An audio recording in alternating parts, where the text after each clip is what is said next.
आज मैं आपके लिए लाई हूँ एक और हॉरर स्टोरी। आज की कहानी है एक और शख्स के बारे में जिसने विस्परिंग हॉलो रोड जैसे खौफनाक और सुनसान रोड को क्रॉस करने की शर्त कबूल की। विस्परिंग हॉलो रोड एक ऐसा रास्ता है जो घनी जंगलों से गुजरता है और आज तक जो भी उस रास्ते पे निकला है वो कभी वापस नहीं आया।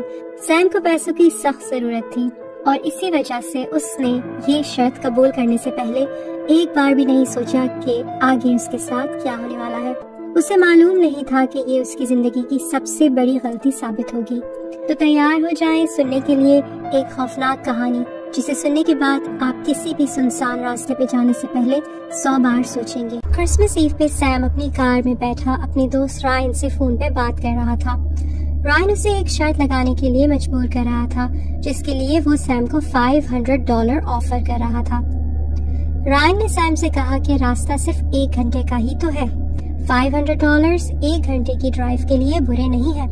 बेवकूफ हो गए अगर तुमने शर्त कबूल ना की।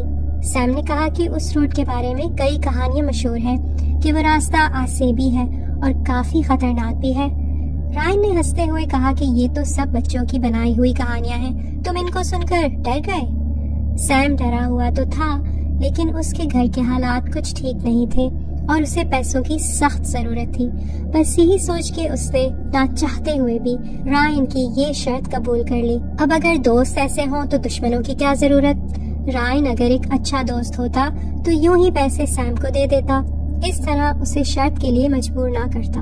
खैर सैम ने रायन को कहा कि वो विस्परिंग हॉलो रोड पे जाने के लिए तैयार है और ये कि वो $500 उसे देने के लिए रेडी रखे। जिस पे रायन ने उसे कहा कि हाँ जरूर, पर डर के मारे बीच में गाड़ी मोड़ के वापस मत आ जाना। सैम ने फोन पैसेंजर सीट पे फेंका, गाड़ी स्टार्ट की और विस्परिंग हॉलो रोड की तरफ निकल पड़ा। ठंड इतनी थी कि कार का हीटर भी ठीक से गाड़ी गर्म नहीं कर पा रहा था। विस्परिंग हॉलो रोड पे बिल्कुल अंधेरा था, कोई स्ट्रीट लाइट, कोई रोड साइन, कुछ नहीं था। बस लंबे लंबे घने दरख्त चारों तरफ दिखाई दे रहे थे और बस सिर्फ सैम की कार की हेडलाइट्स की रोशनी थी जो रोड को जरा कुछ रोशन कर रही थी। लंबे लंबे काले घने दरख्तों की वजह से चांद की रोशनी भी छुप गई थी। स्नो धीरे धीरे गिर रही थी और हवा में एक अजीब खामोशी थी जो सैम को और टेंस कर रही थी। सैम के दिल में ख्याल आ रहा था कि कार अगर यहाँ खराब हो गई तो पता नहीं क्या होगा। पहले कुछ मीलों तक सब नॉर्मल ही लग रहा था। रास्ता सिर्फ अंधेरे और खामोशी में डूबा हुआ था और कुछ खास डरावना नहीं लग रहा था। सैम रिलैक्स होने लगा और अपने आप से कहने लगा, ये इतना बुरा नहीं है, बस एक रोड ही तो है। पता नहीं इतनी कहानियां क्यों मशहूर हैं इसके बारे में। लेकिन फिर उसके साथ कुछ अजीब हुआ। अचानक से सैम ने रोड के किनारे एक लड़की देखी। वो अकेली खड़ी थी और उसने हाथों से अपना मुंह छुपाया हुआ था और दूर से ऐसा लग रहा था जैसे वो रो रही हो।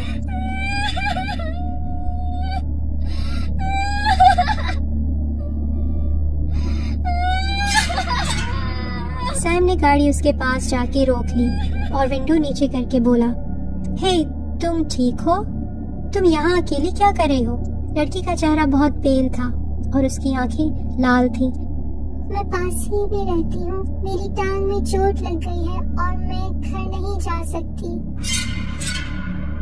सैम ने थोड़ी देर सोचा और फिर कहा, ठीक है गाड़ी में बैठ जाओ, मैं तुम्हें ड्रॉप कर देता हूँ। लड़की गाड़ी में बैठ गई। सैम ने हीटर ऑन कर दिया और गाड़ी चलाने लगा। ड्राइव के दौरान उसने लड़की से पूछा, तुम्हारा नाम क्या है? उसने धीमे से जवाब दिया, विक्टोरिया थॉमसन। तुम्हारी उम्र क्या है विक्टोरिया? मैं 10 साल की हूँ, उसने कहा अपनी नजर सीधा सामने रोड पे रखते हुए। सैम को थोड़ा अजीब लगा। उसने और सवाल करना चाहा, तुम्हारी टांग में चोट कैसे लगी और तुम अकेली यहाँ क्या कर रही थी? लेकिन विक्टोरिया चुप रही।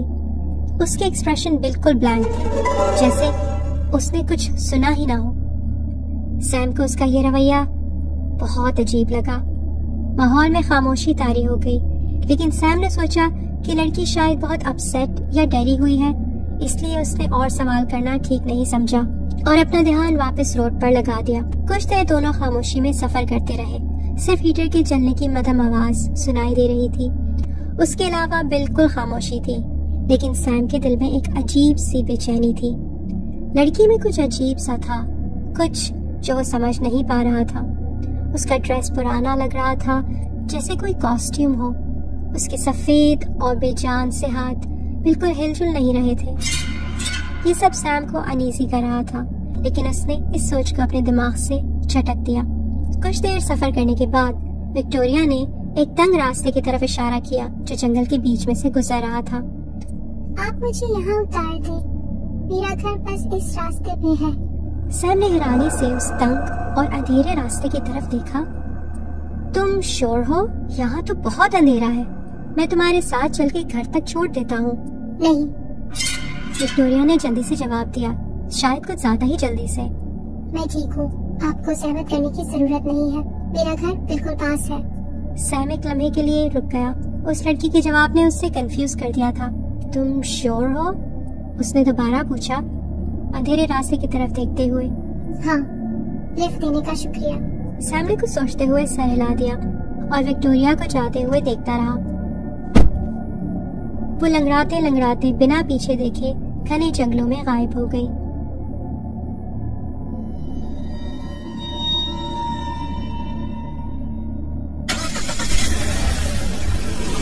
सैम ने अपनी कार चलाई और जंगल के उस अंधेरे रास्ते से दूर निकल गया, लेकिन एक अजीब सी बेचैनी अब भी उसके अंदर थी। रास्ता बिल्कुल सुनसान था, लेकिन सैम बार बार रियर व्यू मिरर में देख रहा था। फिर उसके जहन में एक ख्याल आया जिसने उसे गाड़ी रोकने पर मजबूर कर दिया। सिर्फ 10 साल की छोटी सी बच्ची है, अगर वो घर सही सलामत ना पहुंची हो तो? परेशानी और घबराहट में सैम ने ब्रेक्स लगाई। उसने कार तेजी से वापस घुमा ली, उसी रास्ते की तरफ वापस जाने के लिए जहां उसने विक्टोरिया को छोड़ा था। सैम ने गाड़ी उसी जगह जाके रोक दी, अपनी फ्लैश लाइट साथ ली और जंगल के बीच उसी रास्ते पर चलना शुरू किया। विक्टोरिया, तुम ठीक हो? विक्टोरिया,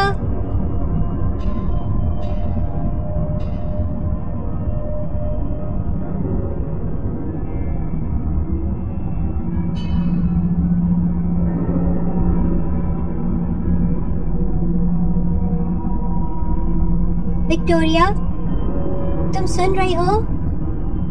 सैम जंगल में और आगे बढ़ता गया। अचानक चलते चलते उसकी नजर एक पुराने और टूटे फूटे घर की तरफ गई। घर की खिड़कियां टूटी हुई थी और छत बर्फ के वजन के नीचे झुकी हुई थी। एक जंग लगा हुआ साइन डोर के ऊपर लटक रहा था जिस पर लिखा था थॉमसन फैमिली होम। फिर सैम को जमीन पे कुछ नजर आया। वो किसी और की नहीं, विक्टोरिया की कब्र थी। Victoria Thomson, 1965 to 1975। ये कैसे पॉसिबल है कि वो मेरे साथ गाड़ी में थी जबकि वो 50 साल पहले मर चुकी है? वो भागता हुआ वापस अपनी कार की तरफ गया, अंदर बैठा और दरवाजा जोर से बंद कर लिया और कार को फुल स्पीड में चलाने लगा।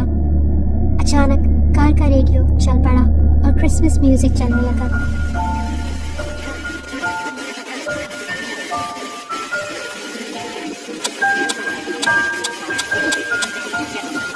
आज रात हम क्रिसमस ईव 1975 के एक खौफनाक हादसे का जिक्र करेंगे।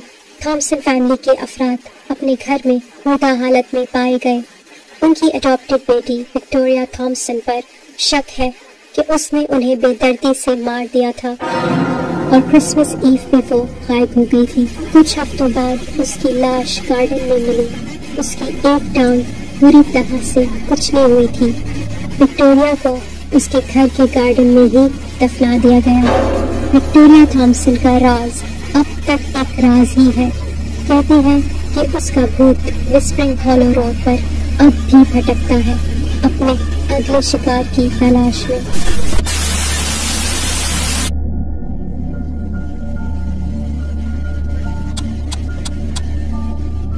ये स्टूपिड रेडियो बंद क्यों नहीं हो रहा?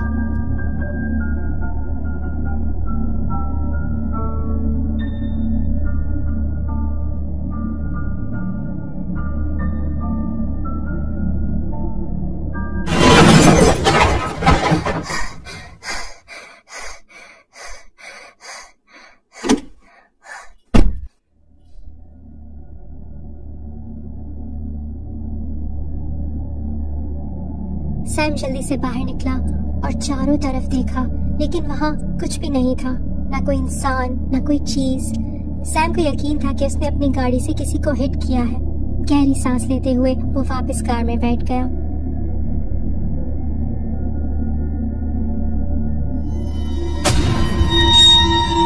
सैम ने पलट कर देखा, लेकिन बैक सीट खाली थी।